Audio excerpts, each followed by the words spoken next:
Section 1. You will hear a man phoning a woman about an advertisement he has seen in the paper for some furniture. First, you have some time to look at questions 1 to 5 on page 9.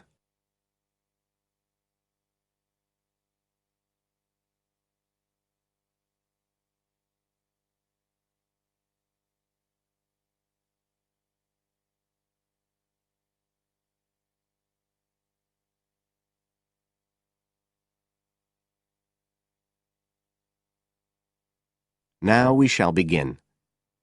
You should answer the questions as you listen, because you will not hear the recording a second time. Listen carefully and answer questions 1 to 5.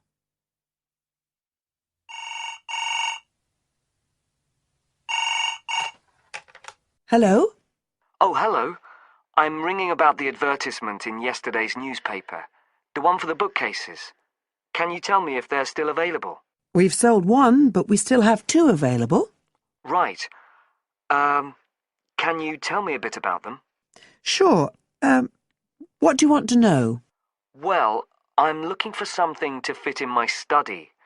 Well, I'm not too worried about the height, but the width's quite important. Can you tell me how wide each of them is? They're both exactly the same size. Let me see, I've got the details written down somewhere. Yes, so they're both 75 centimetres wide and 180 centimetres high. Okay, fine. That should fit in okay. And I don't want anything that looks too severe. Not made of metal, for example. I was really looking for something made of wood. That's all right. They are, both of them. So, are they both the same price as well? No, the first bookcase is quite a bit cheaper. It's just £15. We paid £60 for it just 5 years ago, so it's very good value. It's in perfectly good condition. Well, they're both in very good condition, in fact. But the first one isn't the same quality as the other one. It's a good sturdy bookcase. It used to be in my son's room, but it could do with a fresh coat of paint. Oh, it's painted? Yes, it's cream at present. But as I say, you could easily change that if you wanted, to fit in with your colour scheme. Yes, I'd probably paint it white if I got it. Let's see, what else? How many shelves has it got? 6. 2 of them are fixed, and the other 4 are adjustable, so you can shift them up and down according to the sizes of your books. Right, fine. Well, that certainly sounds like a possibility. Before you hear the rest of the conversation, you have some time to look at questions 6 to 10 on page 9.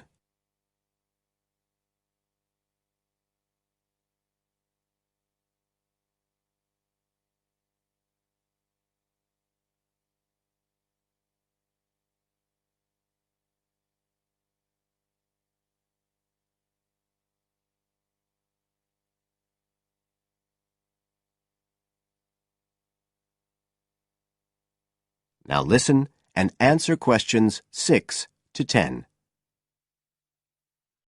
But the second one's a lovely bookcase too. That's not painted, it's just the natural wood colour, dark brown. It was my grandmother's, and I think she bought it sometime in the 1930s, so I'd say it must be getting on for 80 years old, so it's very good quality. They don't make them like that nowadays. And you said it's the same dimensions as the first one? Yes, and it's got the 6 shelves, but it also has a cupboard at the bottom that's really useful for keeping odds and ends in. Right. Oh, and I nearly forgot to say, the other thing about it is it's got glass doors, so the books are all kept out of the dust. So it's really good value for the money. I'm really sorry to be selling it, but we just don't have the room for it. So what are you asking for that one? £95. It's quite a bit more, but it's a lovely piece of furniture. A real heirloom. Yes. All the same, it's a lot more than I wanted to pay. I didn't really want to go above 30 or 40. Anyway, the first one sounds fine for what I need. Just as you like. So, is it all right if I come round and have a look this evening? Then, if it's okay, I can take it away with me. Of course. So you'll be coming by car, will you? I've got a friend with a van, so I'll get him to bring me round. If you can just give me the details of where you live. Sure. I'm Mrs. Blake. Blake? That's right. And the address is 41 Oak Rise. That's in Stanton. Okay. So I'll be coming from the town centre. Can you give me an idea of where you are? Yes. You know the road that goes out towards the university? Yes. Well, you take that road and you go on till you get to a roundabout. Go straight on, then Oak Rise is the first road to the right. Out towards the university, past the roundabout, first left. First right. And we're at the end of the road. Got it. So I'll be round at about 7, if that's all right. Oh, and my name's Connor. Connor Field. Fine. I'll see you then, Connor. Goodbye. Goodbye. That is the end of Section 1. You now have half a minute to check your answers.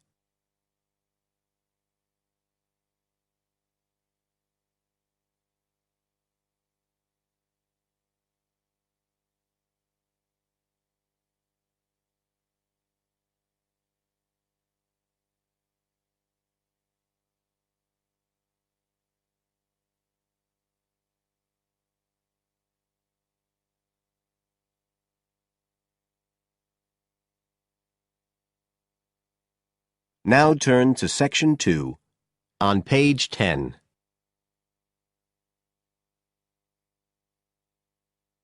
Section 2. You will hear a talk on New Zealand radio about an art sale which is being held to raise money for charity. First, you have some time to look at questions 11 to 13 on page 10.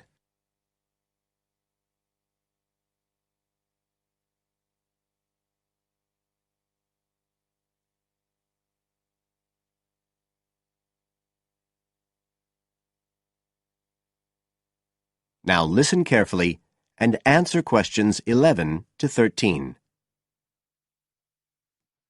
One of the most anticipated art events in Christchurch is the charity art sale, organised this year by Neil Curtis. Neil, tell us all about it. Well, Diane, this looks like being the biggest art sale yet. And the best thing about it is that the money raised will all go to charity. So what you probably want to know first is where it is. Well, the pictures will be on view all this week, most of them at the Star Gallery in the shopping mall. But we have so many pictures this year that we're also showing some in the cafe next door. So do drop in and see them any day between 9 and 5. Now, if you're interested in buying rather than just looking, and we hope a lot of you will be, the actual sale will take place on Thursday evening, with sales starting at 7:30. Refreshments will be available before the sale, starting at 6:30. We've got about 50 works by local artists showing a huge range of styles and media, and in a minute I'll tell you about some of them. You're probably also interested in what's going to happen to your money once you've handed it over. Well, all proceeds will go to support children who are disabled, both here in New Zealand and also in other countries. So you can find an original painting, support local talent, and help these children all at the same time. Before you hear the rest of the talk, you have some time to look at questions 14 to 20 on page 11.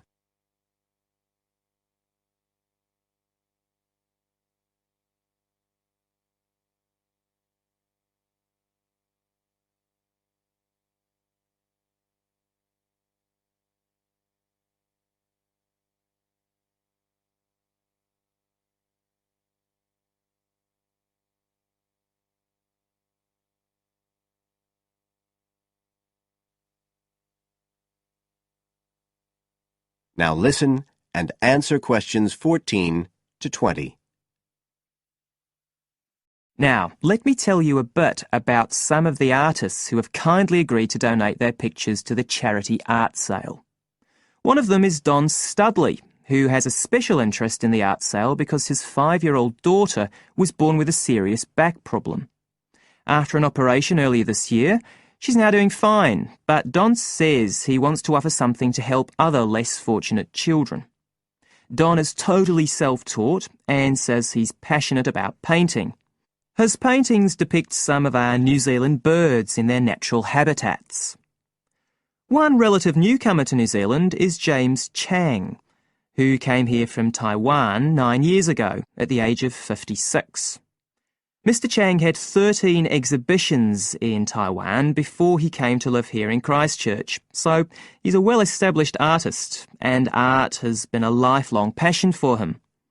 His paintings are certainly worth looking at. If you like abstract pictures with strong colour schemes, you'll love them. Natalie Stevens was born in New Zealand, but has exhibited in China, Australia and Spain. As well as being an artist, she's a website designer. She believes art should be universal, and her paintings use soft colours and a mixture of media. Most of her pictures are portraits, so watch out, some of them may even be friends of yours. And then we have Christine Shin from Korea. Christine only started to learn English 2 years ago when she arrived in New Zealand, but she's been painting professionally for over 10 years, and she sure knows how to communicate strong messages through the universal language of art. She usually works from photographs and paints delicate watercolours, which combine traditional Asian influences with New Zealand landscapes, giving a very special view of our local scenery. Well, that's all I have time to tell you now, but as well as these 4, there are many other artists whose work will be on sale, so do come along on Thursday. We accept cheques, credit cards or cash. And remember, even if you don't buy a picture, you can always make a donation. That is the end of Section 2. You now have half a minute to check your answers.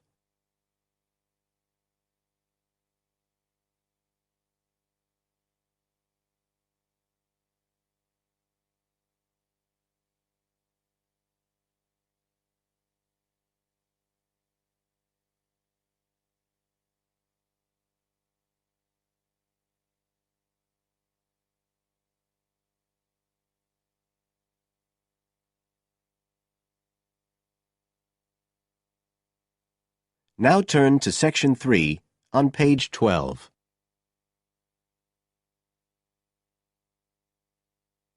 Section 3. You will hear 2 students discussing a project they have to do as part of a literature course on great books. First, you have some time to look at questions 21 to 25 on page 12.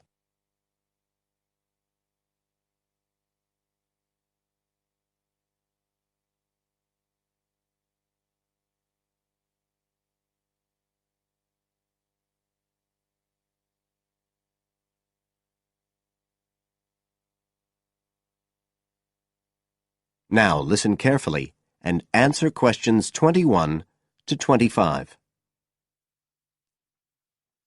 Hi, Joey. How are you doing?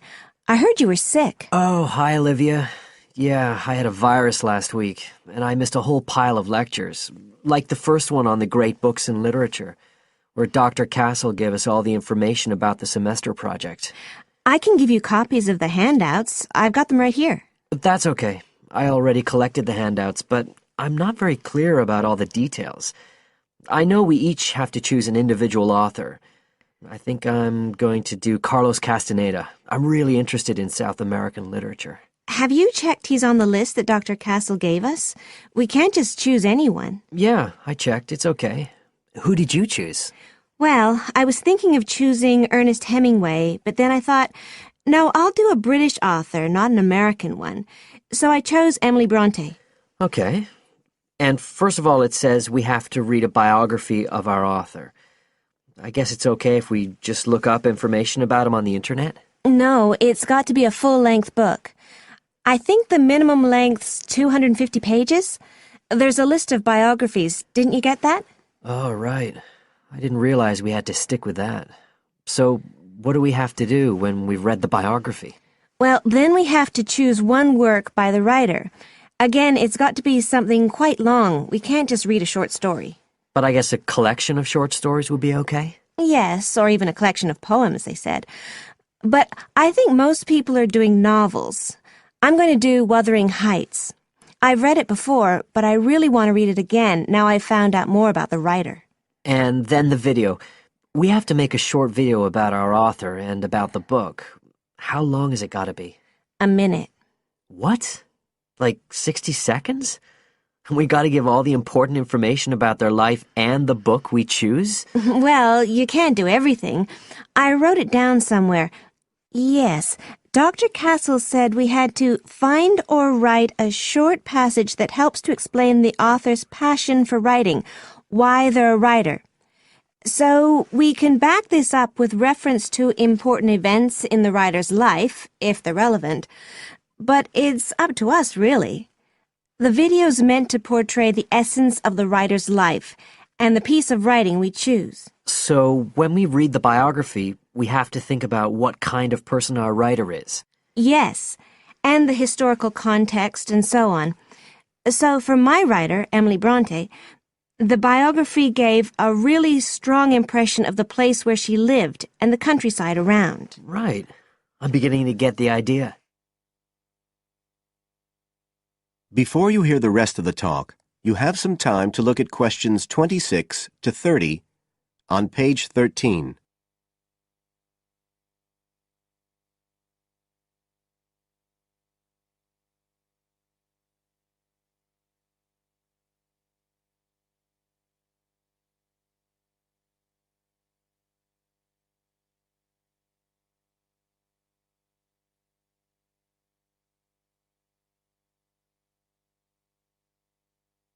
Now listen and answer questions 26 to 30. Can I check the other requirements with you? Sure. The handout said after we'd read the biography, we had to read the work we'd chosen by our author and choose a passage that's typical in some way, that typifies the author's interests and style. Yes, but at the same time, it has to relate to the biographical extract you choose. There's got to be some sort of theme linking them. Okay, I'm with you. And then you have to think about the video. So are we meant to dramatize the scene we choose? I guess we could, but there's not a lot of time for that. I think it's more how we can use things like sound effects to create the atmosphere, the feeling we want. And presumably visuals as well? Yeah, of course. I mean, I suppose that's the whole point of making a video. But whatever we use has to be historically in keeping with the author. We can use things like digital image processing to do it all. So we can use any computer software we want? Sure. And it's important that we use a range, not just one software program. That's actually one of the things we're assessed on. Okay. Oh, and something else that's apparently really important is to keep track of the materials we use and to acknowledge them. Including stuff we download off the internet, presumably? Yeah, so our video has to list all the material used with details of the source in a bibliography at the end. Okay. And you were talking about assessment of the project. Did they give us the criteria? I couldn't find anything on the handout. Sure. He gave us them in the lecture. Let's see, you get 25% just for getting all the components done. That's both sets of reading and the video. Then the second part is actually how successful we are at getting the essence of the work. They call that content, and that counts for 50%. Then the last 25% is on the video itself, the artistic and technical side. Great. Well, that sounds a lot of work, but a whole lot better than just handing in a paper. Thanks a lot, Olivia. You're welcome. That is the end of section 3. You now have half a minute to check your answers.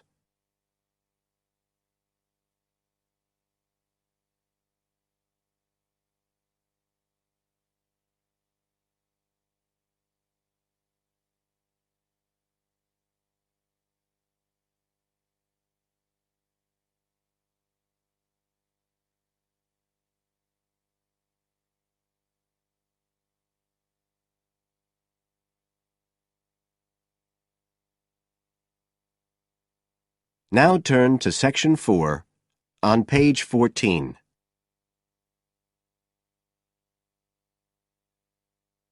Section 4. You will hear a speaker giving a talk about some recent research about unusual life forms.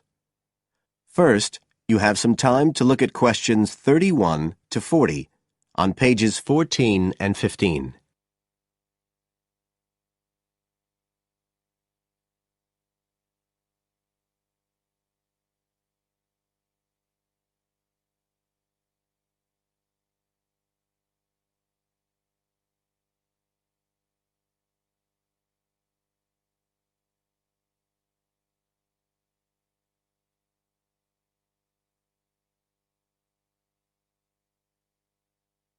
Now listen carefully and answer questions 31 to 40. Hello, everybody, and welcome to the 6th of our ecology evening classes. Nice to see you all again. As you know from the programme, today I want to talk to you about some research that is pushing back the frontiers of the whole field of ecology. And this research is being carried out in the remoter regions of our planet, places where the environment is harsh and, until recently, it was thought that the conditions couldn't sustain life of any kind. But life forms are being found, and these have been grouped into what is now known as extremophiles. That is, organisms that can survive in the most extreme environments. And these discoveries may be setting a huge challenge for the scientists of the future, as you'll see in a minute. Now, the particular research I want to tell you about was carried out in Antarctica, one of the coldest and driest places on Earth. But a multinational team of researchers from the US, Canada, and New Zealand recently discovered colonies of microbes in the soil there where no one thought it was possible. Interestingly enough, some of the colonies were identified as a type of fungus called Bouveria bassiana, a fungus that lives on insects. But where are the insects in these utterly empty regions of Antarctica? The researchers concluded that this was clear evidence that these colonies were certainly not new arrivals. They might have been there for centuries, or even millennia. Possibly even since the last ice age. Can you imagine their excitement? Now, some types of microbes had previously been found living just a few millimetres under the surface of rocks, porous Antarctic rocks. But this was the first time that living colonies had been found surviving, relatively deeply in the soil itself, several centimetres down, in fact.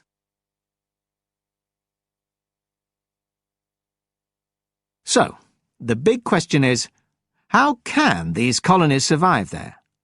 Well, we know that the organisms living very near the rock's surface can still be warmed by the sun, so they can survive in their own microclimate.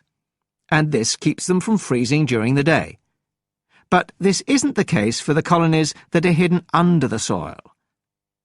In their research paper, this team suggested that the very high amounts of salt in the soil might be the clue, because this is what is preventing essential water from freezing.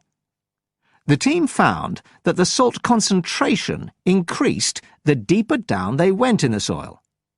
But while they had expected the number of organisms to be fewer down there, they actually found the opposite. In soil that had as much as 3,000 parts of salt per million, relatively high numbers of microbes were present, which seems incredible. But the point is that at those levels of salt, the temperature could drop to minus 56 degrees before frost would cause any damage to the organisms. This relationship between microbes and salt, at temperatures way below the normal freezing point of water, is a really significant breakthrough. As you all know, life is dependent on the availability of water in liquid form, and the role of salt at very low temperatures could be the key to survival in these kinds of conditions. Now, the process at work here is called supercooling, and that's usually written as one word. But it isn't really understood as yet, so there's a lot more for researchers to work on. However, the fact that this process occurs naturally in Antarctica may suggest that it might occur in other places with similar conditions, including on our neighbouring planet, Mars. So, you can start to see the wider implications of this kind of research.